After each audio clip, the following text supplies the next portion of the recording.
Bienvenidos nuevamente, estimados estudiantes. En esta ocasión abordaremos los temas de RCP, correspondiente a la reanimación cardiopulmonar y la hipotimia. Mi nombre es Josué Doblado y espero que esta información les sirva de mucho. ¿Qué es una hipotimia? Diversas causas pueden hacer que el riego sanguíneo que lleva oxígeno al cerebro no sea suficiente para mantenerlo consciente y alerta, produciéndose un desmayo. Una hipotimia no es más que un desmayo, ¿ok? En ocasiones, debido a diversas causas, el riego sanguíneo que lleva oxígeno al cerebro no es suficiente para mantenerlo consciente y alerta. Se produce entonces una pérdida de conciencia que puede ser completa o parcial, pero que se vuelve a recuperar rápidamente.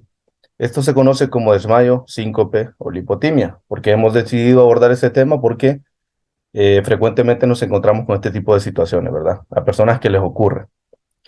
En realidad, según aclaran desde la Sociedad Española de Medicina Interna, la diferencia entre una lipotimia o desvanecimiento y un síncope reside en que en la primera hay signos conocidos como síntomas prodrómicos que avisan de su aparición repentina e inminente y no hay pérdida de conciencia, mientras que en el síncope sí existe pérdida de conciencia y cursa sin síntomas prodrómicos. ¿Cuáles son las causas que llevan a una persona a desmayarse o a sufrir una lipotimia? Bueno, hay personas a las que las emociones fuertes, como la ansiedad, el temor o incluso la alegría, suponen una sobreexcitación que pueden llevar a una lipotimia. También tenemos, por otro lado, los sitios cerrados con poca ventilación. Muchas veces producen sensación de agobio y provocan ataques de ansiedad y síncopes. El ayuno mantenido en el tiempo también, el ayuno que significa que una persona no ha consumido sus alimentos durante mucho tiempo o por largas horas. El dolor también es un factor de riesgo, pues afecta de manera muy diferente a cada persona. Puede hacer que el cerebro desconecte y conlleve que la persona sufra un desmayo. El calor extremo que provoque una bajada repentina de la tensión también es otro factor, otra causa. Normalmente también depende de la persona, ¿verdad? Las personas que se desmayan, pues, dependiendo de cada una, ¿verdad? Y si padecen de algún tipo de enfermedad también. Pues lo que a alguien no le afecta, a otro puede generarle ansiedad que le provoque un episodio de lipotimia. Los desmayos también están asociados a las fobias, que provocan temores que pueden llegar también al desmayo. Entonces, resumiendo acá la diapositiva, muchas de las causas, el dolor, eh, emociones fuertes, el ayuno mantenido, el calor extremo. ¿Cuáles son los primeros auxilios que se deben aplicar en caso de que a una persona le suceda un episodio de lipotimia? En primer lugar, tenemos que evitar las situaciones que le causan hipotimia al individuo, ¿verdad? Si hay personas que ya conocen o frecuentemente suelen desmayarse y que empiezan a sentir ese tipo de síntomas, valga la redundancia, eh, entonces lo que hay que hacer es evitar, ¿verdad? Por ejemplo, no hay que incorporarse bruscamente cuando se está sentado o tumbado. A muchas personas les ocurre de que están sentados durante mucho tiempo, están acostados y se levantan de un solo y comienzan a marearse. Y es ahí cuando luego sucede lo que es el desmayo.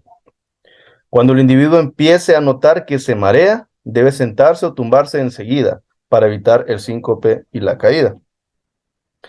También debe respirar lenta y profundamente. Eh, Cuando se presenta un caso de lipotimia o desmayo en otras personas, ¿qué es lo que nosotros debemos hacer para ayudar a esa persona? Lo primero es aflojar las ropas, facilitar la ventilación o poner a la sombra si es en el exterior. Facilitar la ventilación.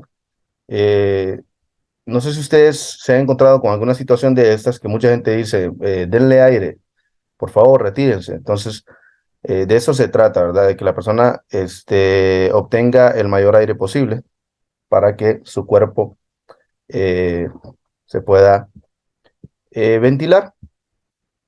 Una vez se ha mareado, no se debe levantar el individuo, debe quedarse tumbado 10, 15 minutos o lo que necesite. Muchas personas No necesitan hasta 15 minutos, ¿verdad? Para volverse a levantar. Incluso algunos en 5 minutos ya recobran la conciencia y pueden sentarse y poco a poco ir, bueno, luego pararse y después comenzar a caminar, ¿verdad? Siempre hay que estarle preguntando a la persona cómo se siente. Se pueden subir las piernas unos 30 grados para facilitar el retorno de la sangre al corazón, como pueden observar aquí en la segunda imagen, del lado derecho, que hay una persona que le sostiene las piernas a una chica, ¿verdad? Que eso es una de las acciones que se deben de hacer, si no, pues colocar las piernas en alguna otra superficie. En esta imagen también, en la primera, podemos hacer uso de una silla. Se puede acostar a la persona, colocar la silla como lo observan en la imagen y que los pies estén colocados de esa manera. También se puede sentar a la persona abriéndole las piernas, flexionando la columna, que los brazos queden completamente extendidos eh, y la cabeza en medio de las piernas. Esa también es una acción que se puede hacer. Si tiene náuseas, poner la cabeza de lado para que respire mejor y también por si la persona tiene ganas de vomitar o eh, para que no tenga ningún problema. A veces el sujeto desmayado deja de respirar durante unos segundos y se pone morado. A la vez, puede ponerse rígido e incluso tener contracciones musculares repetidas. Es indistinguible de una crisis epiléptica, pero cede sola en pocos segundos y enseguida recupera el conocimiento, cosa que no le pasa al epiléptico.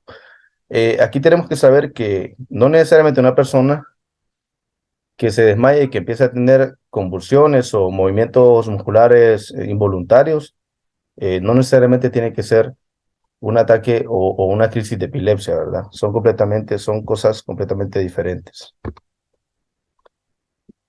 Cuando vuelve en sí, la persona suelen querer levantarse enseguida, pueden marearse de nuevo, hay que tranquilizarles, se debe levantar poco a poco, lo que hemos hablado antes, luego sentarse con la cabeza baja, luego sentarse normal y finalmente andar o caminar. Este proceso puede durar hasta 15 o 20 minutos. Cuando el sujeto está consciente e incorporado, le podemos dar bebidas azucaradas para que se recupere mejor. Si no se recupera de inmediato, hemos de actuar como en una parada cardíaca y hacer maniobras de resucitación cardiopulmonar, entre paréntesis RCP, y llamar al servicio de emergencia. En caso de que no recupere la conciencia y que al tomar los signos, los signos vitales, por ejemplo, haya un paro respiratorio, ¿ok? Ahora vamos a hablar de lo que es la reanimación cardiopulmonar. No es más que un conjunto de maniobras sencillas que tratan de restablecer la respiración y los movimientos del corazón de una persona en la que accidental y recientemente se han suspendido ambas funciones hasta la llegada de los servicios de emergencia. Cualquier persona entrenada puede realizarlas. Esto es muy importante, ya que si una persona no tiene el conocimiento de aplicar este tipo de maniobras, no debería de hacerlo. ¿Cuál es el objetivo? Intentar mantener la función de los pulmones y del corazón hasta la llegada de los servicios de emergencia.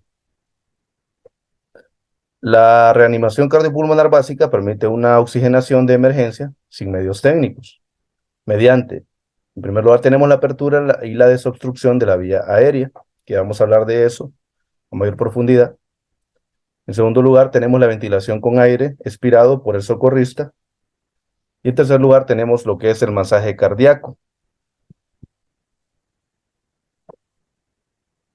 El procedimiento ABC, el que consiste en comprobar conciencia y pedir ayuda, que lo primero que debemos hacer, abrir la vía aérea, comprobar respiración, ventilar, comprobar pulso, dar masaje cardíaco, comprobar eficacia en la reanimación y comprobar que se activó el sistema de emergencias. Comprobar el estado de conciencia y pedir ayuda. Lo que debemos hacer cuando surge una situación de estas es hablarle constantemente a la persona, agitar sin movilizarle y en última instancia pues podemos pellizcar o golpear suavemente, esperando que la persona recobre la conciencia.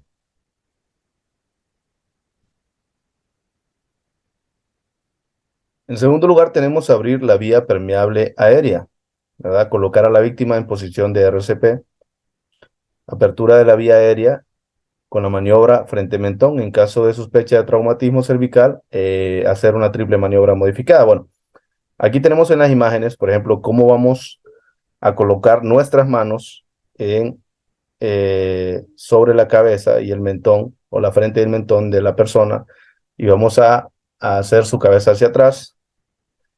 En todo caso, si la persona, nosotros observamos que tiene un objeto en la boca, pues hay que sacárselo, ¿verdad? Con lo que hemos hablado ya en temas anteriores, con la técnica de barrido digital, con nuestro dedo índice en forma de gancho.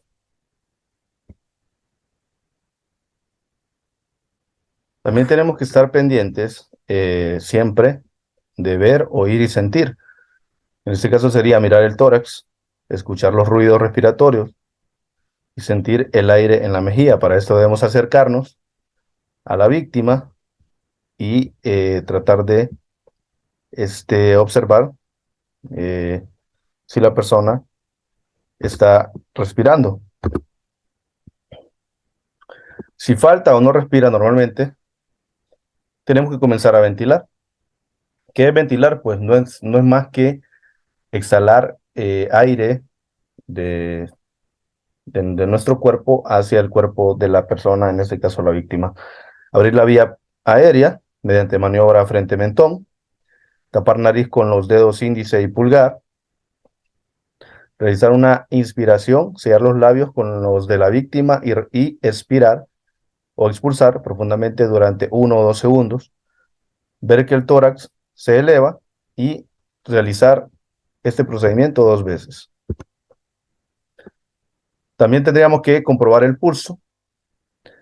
Evitaremos pulsos periféricos, no utilizaremos el dedo pulgar, ya que, como conocemos mucho, el dedo pulgar eh, no se utiliza para tomar el pulso, ¿verdad? Ya por otros factores.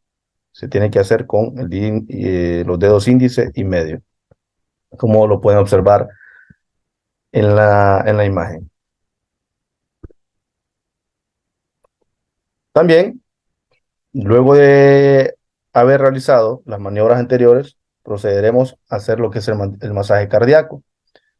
Y en primer lugar, lo que tenemos que hacer es localizar el tercio inferior del esternón. Ustedes pueden observar en la primera imagen donde está un esqueleto, un punto rojo, ahí donde se localiza el tercio inferior del esternón. Luego, con la compresión con el talón de la mano sobre el esternón. Aquí tenemos la forma de las manos, como deben de ser, ¿verdad? Colocamos una mano sobre el esternón o el talón de la mano sobre el esternón, la parte más baja de la mano, y la otra mano, pues, entrelazamos arriba. La carga vertical del peso del cuerpo sobre los brazos sin doblar los codos. Eso lo podemos observar en la imagen que tenemos abajo, la chica, que tiene una línea roja sobre los brazos, tiene sus brazos completamente extendidos en forma vertical sin flexionarlos, sin doblarlos. Luego hacer una compresión 5 centímetros y descomprimir. Esto no es más que empujar y dejar de empujar.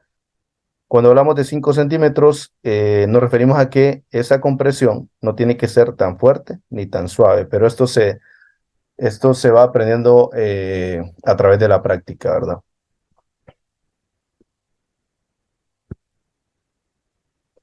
El ritmo a seguir es de 30 compresiones y se intercala con 2 ventilaciones. O sea, se presiona 30 veces y se realiza la expiración a la víctima 2 veces, compresiones y ventilaciones. Con 2 reanimadores, eh, pues uno hace la función de la expiración y el otro hace la función de la compresión. Y también puedes solo hacerlo uno y cuando esta persona se canse, puedes hacer el relevo, que lo haga la otra persona que lo acompaña. Cada 2 minutos, suspender brevemente la RCP para comprobar si existe pulso y respiración espontáneas. Si hay pulso, colocar a la persona en posición de seguridad. Aquí tenemos una imagen en donde se explica paso a paso cómo se debe colocar a la persona en una posición de seguridad, ¿verdad? Esto también ustedes van a observar un video acerca de esto. Aquí están los pasos. ¿Cuándo finaliza la RCP? Si la víctima recupera la respiración y circulación espontáneas, al llegar los servicios de urgencia solicitados. Cuando ya llegan los servicios especializados, ya nosotros hasta ahí dejamos de realizar nuestra función al aplicar primeros auxilios, ¿verdad? Ya les dejamos toda la batuta a los paramédicos, a los enfermeros, al personal calificado de la Cruz Roja o cualquier otro personal que llegue. Y también en caso de agotamiento del reanimador, se debe de parar. Muchas gracias por su atención.